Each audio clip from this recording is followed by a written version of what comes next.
আসসালামু আলাইকুম রহমতুল্লাহ। Samsung A03s পাওয়ার আসে না বা অন হয় না, এটা হঠাৎ করে বন্ধ হয়ে গেছে।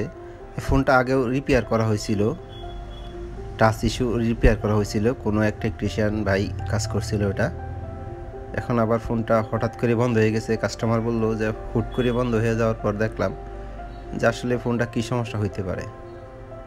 এগুলোর সমস্যা তো একটাই, সিপিইউ আইসিতে কি সমস্যাটা হয়। আচ্ছা, আসলে সিপিইউ আইসিটা খুললাম, প্লাস দেখলাম র্যামের মধ্যে অনেক সমস্যা আছে। মাদারবোর্ডটা পরিষ্কার ছিল না। আমার সন্দেহ হইতেছে সিপিইউ আইসিটার পাশাপাশি ইএমএমসিটাও কাজ করা লাগতে পারে।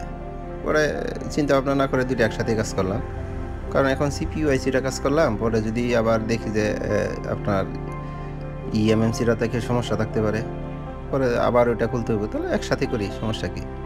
ওটা আমি একসাথেই কাজ করলাম। একসাথে কাজ করার পর দেখেন আবার ফোনটা অন হয়ে গেছে।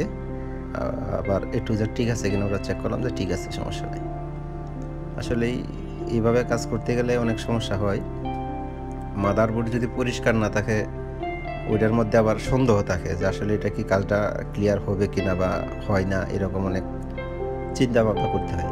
তাই আমি দুইটা একসাথেই করলাম, সিপিইউটাও কাজ করলাম, ইএমএমসিটাও কাজ করলাম, একসাথেই কাজ করলাম। কাজ করানোর পরে দেখলাম যে হ্যাঁ, এখন ওকে আছে, সমস্যা নেই, পাওয়ার আসছে। কিন্তু আগে পাওয়ারটা ছিল না। দেখেন আমি আবার সিপিইউ আইসিটা কাজ করতেছি, আপনারা থাকেন, সাথেই থাকেন এবং দেখতে থাকেন।